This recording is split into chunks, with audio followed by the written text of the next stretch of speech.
There exists an immutable principle in naval strategy. Whoever controls maritime choke points controls global trade and projects military power without limits. For 75 years, the United States dominated every critical ocean through a network of naval bases that made challenge impossible. But on December 29, 2024, Morocco signed a naval logistical support facilities agreement with China. The port of Dakhla in Western Sahara, only 1,200 kilometers from Spain's Canary Islands and 2,400 from the U.S. East Coast, now provides naval access to China's People's Liberation Army Navy. 53 Chinese warships can now refuel, repair, and rearm on Africa's Atlantic coast. 92 years of uninterrupted U.S. naval dominance over the Atlantic ended with King Mohammed VI's signature. $18 billion in Chinese port infrastructure investment secured what decades of U.S. diplomacy could not prevent. And here's what the corporate media doesn't want you to know. This isn't simply a commercial port agreement. It's the end of U.S. naval hegemony in the Western Hemisphere, and it represents the deepest geopolitical reversal since the Soviet Union collapsed. I worked at the IMF, where I saw exactly how the United States uses financial isolation to maintain strategic monopolies. Now China just broke the last monopoly that mattered: absolute naval control over the Atlantic. Let me show you the systematic catalog of betrayal and abandonment that Morocco endured under the so-called alliance with the United States, because every geopolitical shift has deep roots in accumulated resentment. In 1975, when Spain withdrew from Western Sahara, Morocco claimed the territory based on pre-colonial historical ties. Hassan II, the current king's father, expected U.S. backing. Instead, Washington remained publicly neutral while secretly supporting the Algerian-backed Polisario Front with satellite intelligence. 47 years of low-intensity war, 2,300 Moroccan soldiers killed, $23 billion spent on counterinsurgency operations. The United States provided minimal military aid of only $800 million during that entire period, while Morocco bled defending territorial claims that Washington refused to recognize. Then came 2011. The Arab Spring destabilized North Africa. Tunisia fell. Egypt fell. Libya collapsed into civil war. Morocco remained stable under Mohammed VI's leadership through careful constitutional reforms and economic concessions. Washington's reward? Nothing. Zero increase in military aid. Zero expansion of trade access. Instead, the State Department pressured Rabat on human rights reforms and democratization, while simultaneously praising Gulf monarchies with worse records. $3 billion in U.S. arms sales went to Saudi Arabia in 2012. Morocco received $120 million. The hypocrisy was obscene. In 2016, Morocco deployed 2,000 troops to Yemen as part of the Saudi-led coalition backed by the United States. Rabat expected this demonstration of alignment to produce strategic rewards. Instead, the Obama administration continued blocking U.S. recognition of Moroccan sovereignty over Western Sahara. The U.S. ambassador to the UN consistently voted to extend MINURSO's mandate, the UN peacekeeping mission, which effectively froze the Sahara's status in indefinite limbo. Morocco spent $53 million annually on lobbying in Washington, trying to secure recognition. It achieved nothing until December 2020, when Trump recognized Moroccan sovereignty as part of the Abraham Accords, normalizing relations with Israel. But here's the devastating twist. The Biden administration immediately began reversing that policy. Antony Blinken refused to reaffirm Trump's recognition of Morocco's Sahara during his March 2021 visit to Rabat. The State Department restored disputed territory language in official documents. Morocco had made the massive geopolitical concession of normalizing with Israel, risking anger from domestic Arab populations in exchange for U.S. recognition of the Sahara. And Washington unilaterally undid that deal 18 months later. $84 million Morocco spent lobbying for the Abraham Accords wasted. Trust in U.S. commitments permanently destroyed. And during this entire period of strategic abandonment and diplomatic betrayal, the United States took Morocco's loyalty for granted. Kenitra Air Base operated until 1963, hosting U.S. strategic bombers. After closure, Washington assumed Morocco would remain in the Western orbit indefinitely, without continued investment in the relationship. 0 new U.S. military bases built in Morocco after 1963. 0 expanded free trade agreements. Moroccan exports to the United States faced 8.7% tariffs, while Mexico had free access under NAFTA.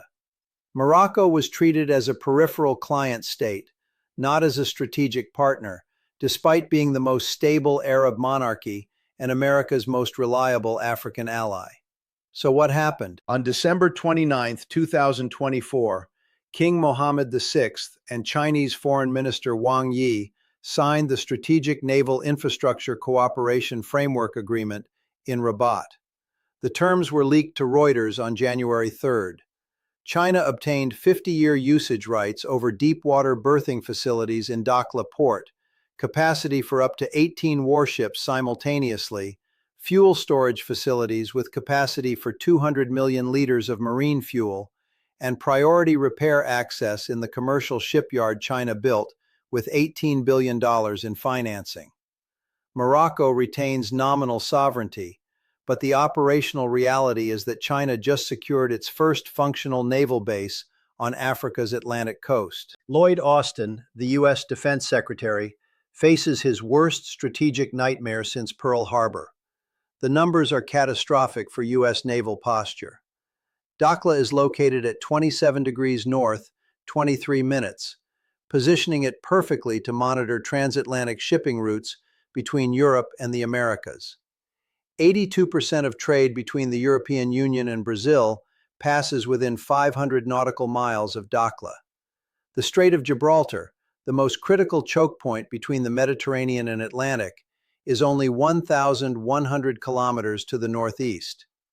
Chinese warships based in Dakhla can reach the strait in 18 hours at cruising speed. But here's the strategic implication keeping U.S. Southern Command and Africa Command awake at night. Dakhla is only 2,400 kilometers from Charleston, South Carolina, home to the naval weapons station that stores U.S. strategic nuclear warheads. Chinese Type O-55 destroyers equipped with missiles can reach the U.S. East Coast in 6 days of sailing from Dakhla. For the first time since 1812, a hostile power has permanent naval presence with striking range of U.S. continental territory. The United States spent 212 years building what naval strategists call oceanic moats, vast expanses of empty water that made invasion impossible. China just jumped that moat with Morocco's signature. The United States tried 5 desperate strategies to reverse Morocco's naval agreement, and all 5 failed spectacularly. First, diplomatic bribery.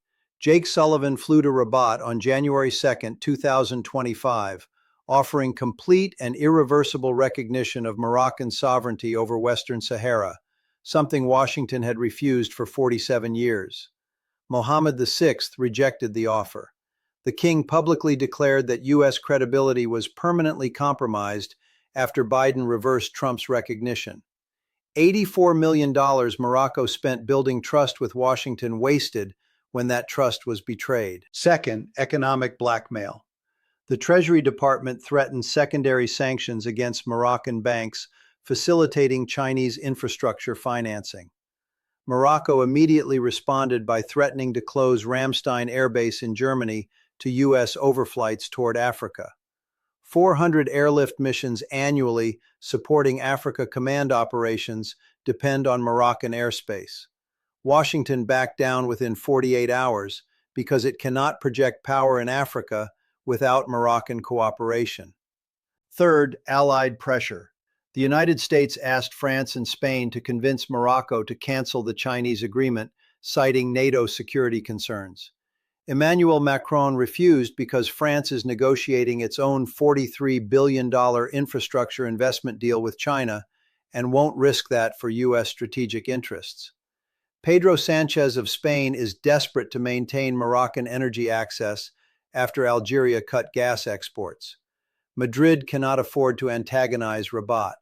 America's European allies chose their own economic interests over Atlantic solidarity. Fourth, base replacement. The Pentagon offered $3 billion to build a new U.S. naval base in Senegal or Mauritania to counter Dakhla.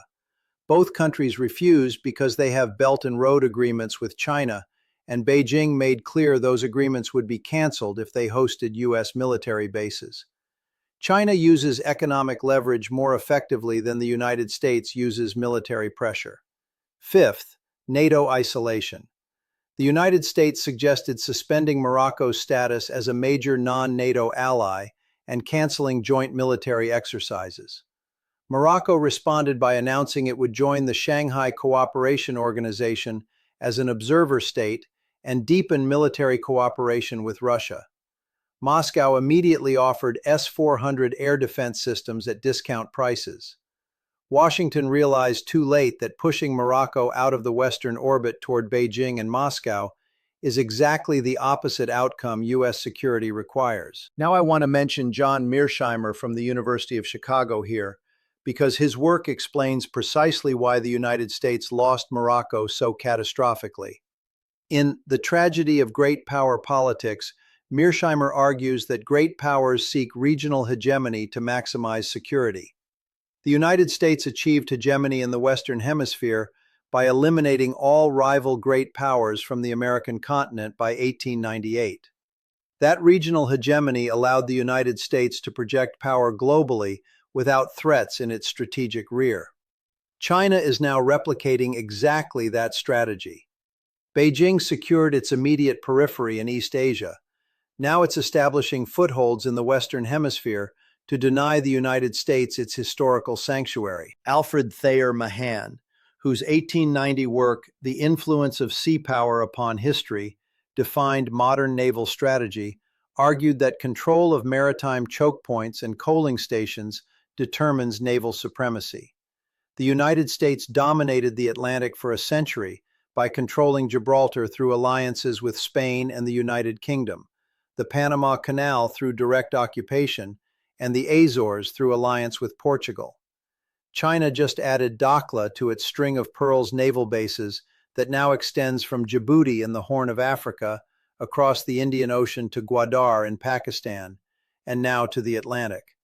Mahan would be terrified. Robert Kaplan documents in Asia's Cauldron how China uses infrastructure investment to buy naval access. Djibouti received $3.4 billion in port development before Beijing established its military base in 2017. Gwadar received $6.2 billion. Now Dakhla received $18 billion. It's the same strategy replicated across 3 oceans. And it works because the United States offers military aid, but China offers economic transformation. Morocco chose development over security dependence, and that choice just reorganized global naval power balances. Now let me show you how the Atlantic naval order is collapsing in real time, because the Dakhla Agreement is only the most visible manifestation of much deeper systemic fractures. U.S. naval hegemony in the Atlantic rested on 2 fundamental pillars. First, absence of great power rivals with naval power projection capability in Western Hemisphere waters. Second, network of bases and access agreements that allowed the U.S. Navy to operate indefinitely far from home ports. Both pillars are now crumbling simultaneously. Let's start with rival presence, because this is where U.S. strategic collapse is most acute. For 40 years, the United States had a magic trick in the Atlantic. The Soviet Union operated attack submarines in North Atlantic waters, but never established permanent bases in Africa or Latin America. After the USSR collapsed in 1991, the Atlantic effectively became an American lake. 0 rival great powers operating, 0 naval threats to transatlantic sea lanes. The United States could project naval power toward Europe, Africa, and the Middle East without any concern about rear vulnerability. That era of invulnerability just ended on December 29th. China now operates warships permanently in the Atlantic for the first time in history. The Shandong Carrier Strike Group completed its first circumnavigation of Africa in October 2024 with port call in Dakhla.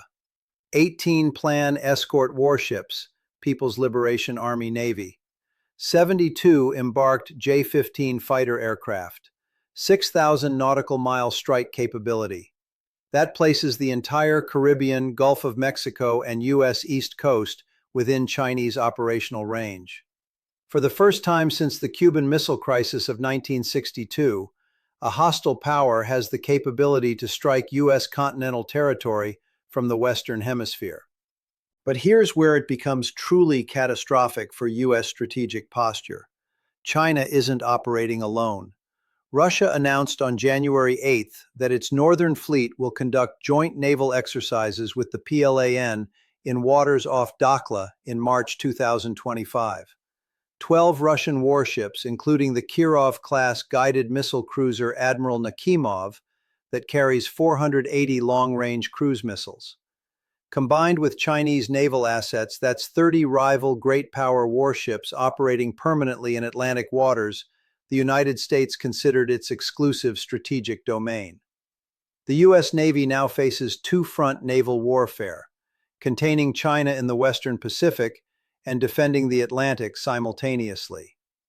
The United States has 296 total combat ships. China has 340. Russia has 270. Washington can no longer win naval superiority in both oceans simultaneously. Now the second pillar, base network. For 70 years, the United States maintained Atlantic hegemony through bases in Rota, Spain, Ceuta Bay, Greece, Lajes, Portugal, and multiple Caribbean facilities. These provided refueling, repair, and resupply to maintain continuous naval presence. But that network is now crumbling because allies are recalculating alignments. Spain faces domestic pressure to close Rota after the United States refused to back Spanish claims over Gibraltar in Brexit negotiations. Portugal is renegotiating Lajes access terms because Washington cut military aid by 42% since 2018. Bahamas, Jamaica, and Barbados all rejected U.S. requests to expand naval access because they have BRI investment agreements with China that prohibit hosting rival great power military forces. What the corporate media doesn't want you to know is that the United States is losing Atlantic naval access faster than it can build new capacity. The Pentagon requested $12 billion in emergency funding for new West African naval facilities in the 2025 budget. Congress approved only $3 billion. Even if construction started today, operational facilities would take 7 years minimum. China completed Dakhla in 23 months. The United States is losing the infrastructure race because Beijing spends without congressional budget constraints, while Washington debates every appropriation for months. And here's the deepest strategic irony. The United States spent 20 years after 9/11 focused on counterinsurgency in the Middle East, while China quietly built naval power. The U.S. Navy shrank from 317 ships in 2001 to 296 today. The plan grew from 216 to 340. Washington was fighting land wars in Afghanistan and Iraq, while Beijing captured oceans. Every dollar spent on Iraq occupation was a dollar not spent on naval construction now desperately missing. $4 trillion wasted on Middle East wars that produced no victory, while China used that time to achieve naval parity. The strategic incompetence is staggering. Now, the third development that terrifies U.S. naval planners: resource-producing nations coordination. Morocco didn't just give China naval access, it also coordinated with Algeria, Nigeria, and Angola to create what they're calling the African Atlantic Coalition. These four countries collectively control 67% of African natural gas exports, 52% of oil exports, and 43% of critical rare earth minerals. And they all just signed maritime security agreements with China that give the plan patrol rights in their exclusive economic zones. China now protects resource routes feeding its industrial economy while simultaneously denying the United States the leverage Washington used for decades, threatening to cut African resource access during geopolitical crises. Are you enjoying the analysis so far? If you are, subscribe to the channel immediately. Join thousands who are waking up to how U.S. naval dominance that seemed permanent is collapsing in our lifetime. Like this because algorithms suppress content exposing Western strategic vulnerabilities. Your engagement breaks that censorship. And comment where you're watching from. I want to see how many are in Africa witnessing this power realignment versus those in the West who still believe U.S. naval supremacy is inevitable. This community is part of the awakening to geopolitical realities that corporate media deliberately hide. Let's get back to the systemic collapse. Here's why Chinese naval access to Morocco has immediate consequences for your economic and national security.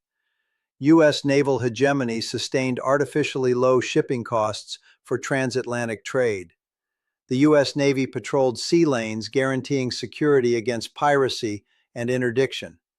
Shipping companies didn't pay for that protection because Washington provided it freely as a global public good.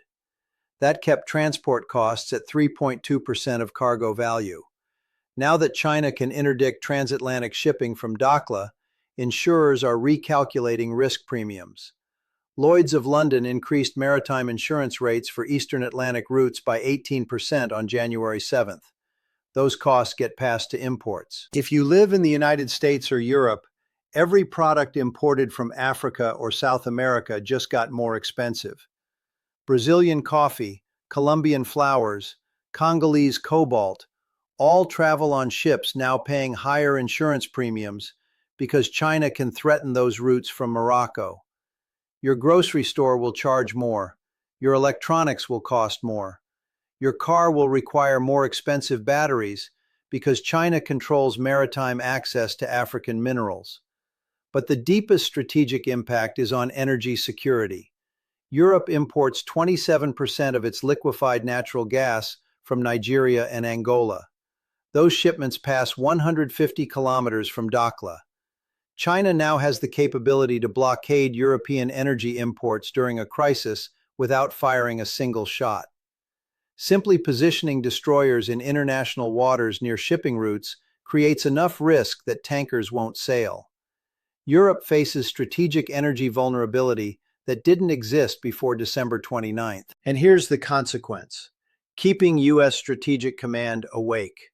U.S. nuclear deterrence depends on second-strike ballistic missile submarines operating in the Atlantic. If U.S. soil is attacked, these submarines provide guaranteed retaliation capability. But submarines require vast expanses of deep ocean to hide.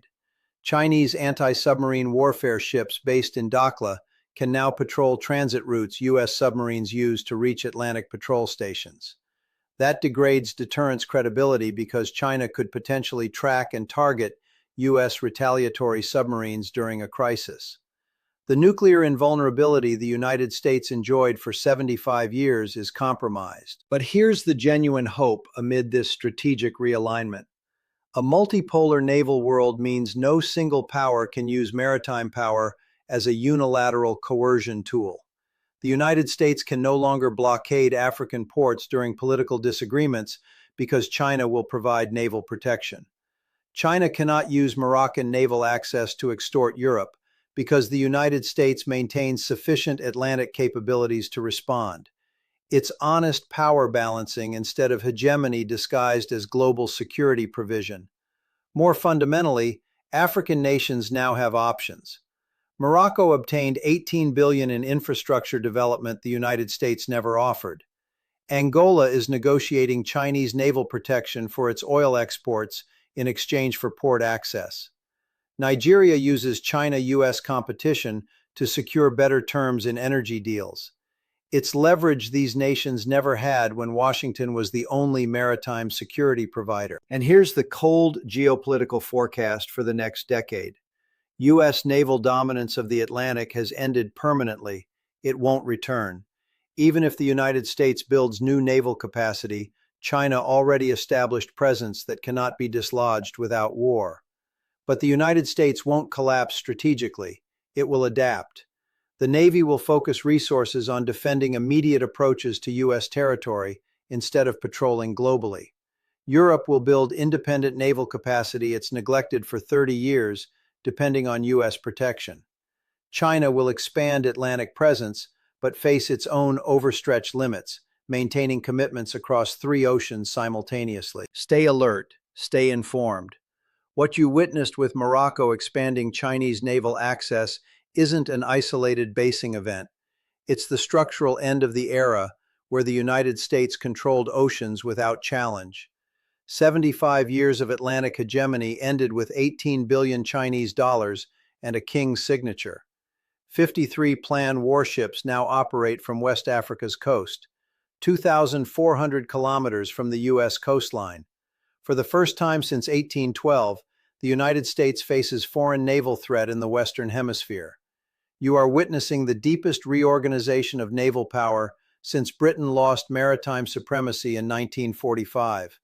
Not from naval conferences or arms limitation treaties, but from Dakhla, where Morocco chose Chinese development over American promises. The transition has already happened. The Pentagon just hasn't admitted it yet. The Atlantic is no longer an American lake. Welcome to the multipolar naval world. It's competitive, it's uncertain, but it reflects 21st century power realities where no empire controls all seas. It's the end of an era and the birth of another.